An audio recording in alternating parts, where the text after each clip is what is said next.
My name is Mr. Dayhawk, and welcome to my video on finding areas under curves using integration. So here we have a pretty basic question. It's asking us just to find the area trapped between these various lines and the curve x squared plus 3. So to get a sense of what's going on here, we're going to sketch this out. Quickly draw a couple of axes here, got our x and our y.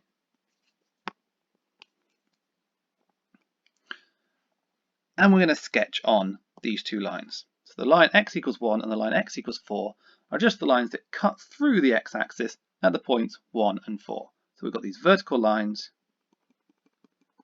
cutting through the x-axis at those 2 points, 1 and 4. The curve y equals x squared plus 3 is your basic quadratic just shifted up by 3. And so it's going to cut through at 3, but just kind of look like our standard quadratic. And that gives us that the area we're looking for, the area here, is this bit here. Now, the way integration works is you start, it calculates the area under the curve starting at a particular point where you want to start, and then just adding up lots of little tiny rectangles as we go up to fill it up. And so the integration we want here to find this area is the integral from 1, because that's our starting point, to 4 of, and we want to add up these rectangles which are the height of the curve. And these rectangles are absolutely tiny rectangles, infinitesimally small, infinitesimally thick, but still having the height of the curve. So we want to integrate this curve here, x squared plus 3 dx. And that's 3 a little bit clearer. Okay, and now at this point, you just apply your standard rules. So how do we integrate x squared? Well, as with all powers, we add 1 to the power, so we get x to the power of 3, and then divide the whole thing by the new power. So we divide by 3. Next thing here, we've got just a number. A number, you can think of it as multiplied by x to the 0, so you can think of 3 as being equal to x 3 times by x to the 0. And therefore, if we add 1 to the power, we get x to the 1.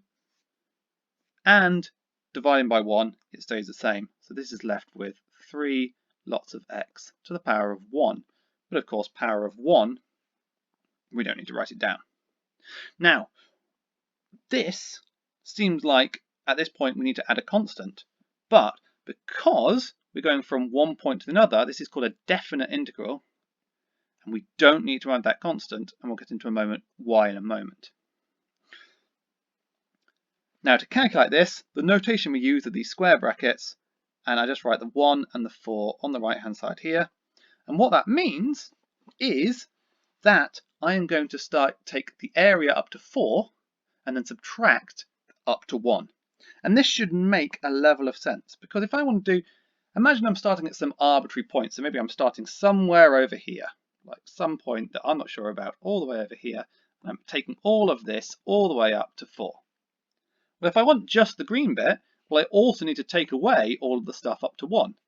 And that's what's going on here. And this is also why the constant doesn't matter, because the bit that's missing on the end, the arbitrary point that we started at here, we didn't know where we started, this arbitrary point, that is the constant. And the constant's actually getting cancelled out when we do the 4 subtract the 1.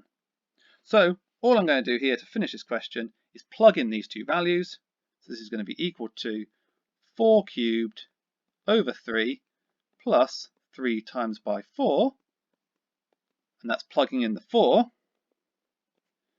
subtract, plugging in the 1, I get 1 cubed over 3 plus 3 times by 1. Working this out, this is going to give us a relatively nice answer of 64, 4 to the power of 3 is 64, over 3 plus 12, subtract 1/3, subtract 3. And I just noticed that I forgot to put brackets around this bit. We're subtracting all of that. And this here gives us our final answer at the end of 64 over 3 plus 12 minus 1/3 minus 3. Calculating that, we get 63 over 3. 12 minus 3 is 9. 63 over 3 is just 21. We've got 21 plus 9, and the answer is 30. And therefore, the area that we were being asked to find, this area here, is equal to 30. Okay, so that's your basic question. Now, they can get a little bit more complicated than that. So, here's our next example. Find the area between the curve y equals 18 plus 3x minus x squared and the x-axis. Now, this is a little bit more complicated. So, as always, we're going to draw a sketch. Now, the only information we have no lines to draw on. We just have this curve. So we need to do a little bit of thinking about this curve. So first of all, I notice this minus x squared. This minus x squared tells me that it's going to be upside down. I also notice this 18, and that 18 tells me the point it's going to cross on the x-axis is at 18. So it's at this point 18 here.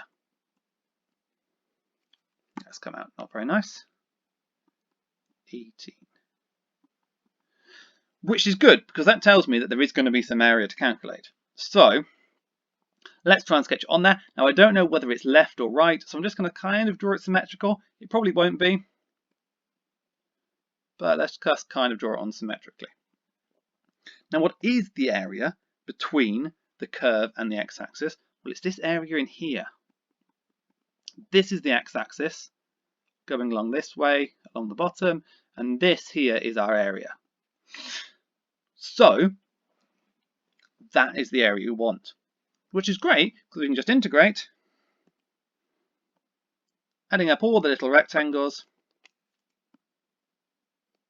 all the way from our start to our end of this curve 18 plus 3x minus x squared dx. But, and notice this, we have a little bit of a problem in that we don't know what our starting point and our end point are. These are the points on the curve where it's crossing the axis. So what we have to do is find the roots of this equation as well. So we also need to solve 18 minus 3x, sorry, plus 3x minus x squared equals 0. Now, to make that much nicer, I'm just going to shift everything across the other side. So we get 0 is equal to x squared minus 3x minus 18. This now factorizes quite nicely. We're going to have two numbers that multiply to negative 18 and add to negative 3. We get x minus 6, x plus 3. And that tells me the roots. That doesn't say roots. The roots are x equals 6 and x equals minus 3. So putting those on there, this is going to be 6, this is going to be minus 3, and importantly, that tells me my limits on the integration. The start and end point are both from minus 3 to 6. And now, because we know our limits, we just do exactly what we did on the previous question. Integrate each part. The integral of 18 is going to be 18x. The integral of 3x, so remember this is going to be 3x to the power of 1. So I add 1 to that power, I get 2. So I'm going to get x squared. And then I divide by that 2. So I'm going to get 3 over 2 x squared. And lastly, x squared is going to be integrate, add 1 to the power, I get 3. And then divide by that 3, I get 1/3. And it's still minus. And then we just need to plug in the minus 3 and the 6.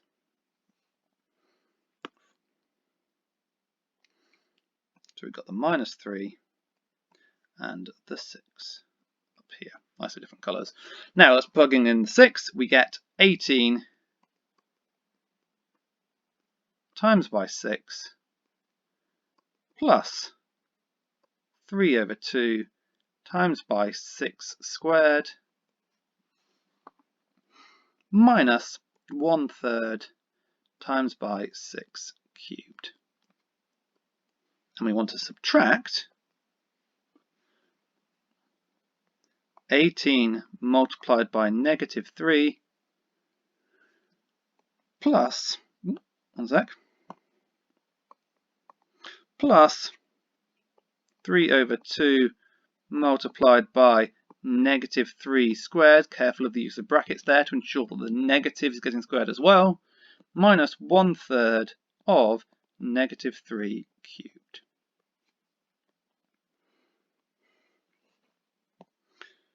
Now, working this out, we've got 18 times 6, which is 120, take away 12, we get 108. 3 over 2 times 6 squared, well, we're going to end up with 3 times 3 is 9,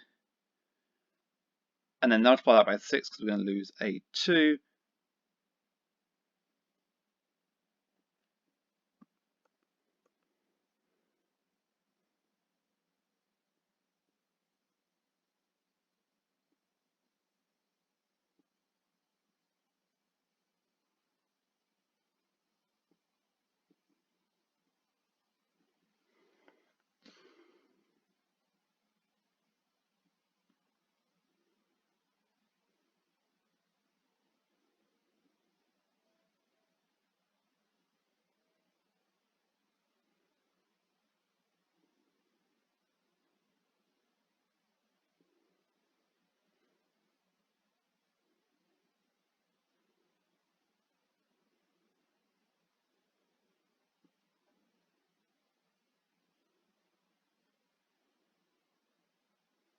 Oh, sorry, computer froze there for a moment.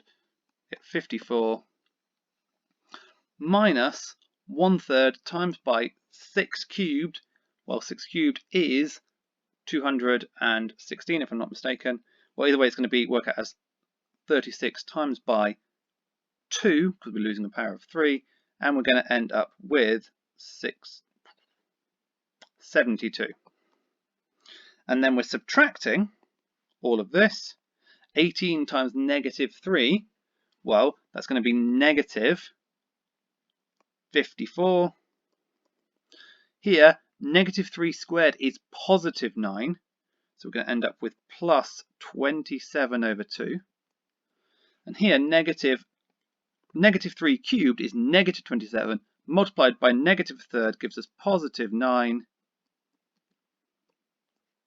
Oop, done that again.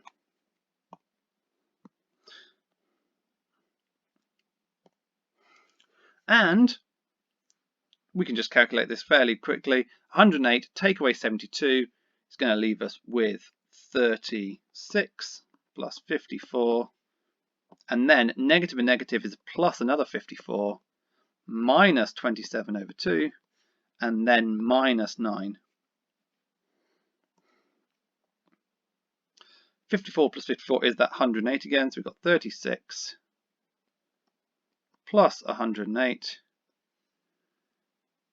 minus 9 and plus 27 over 2. 36 minus 9 is 27. 27 onto 108 is 135. And then we just plus 27 over 2. But of course 135 is 270 over 2. So we're going to end up with 297 over 2. And that's our final answer to the area under this graph. And now that seems quite large, but it probably shouldn't be too surprising, seeing as the height of it here is 18 and the length of it is 9. And 18 times 9 is larger than our answer we got here. Okay, so that is your crash course on finding areas using integration. Thank you very much for watching, and I'll see you in the next video, as they always say.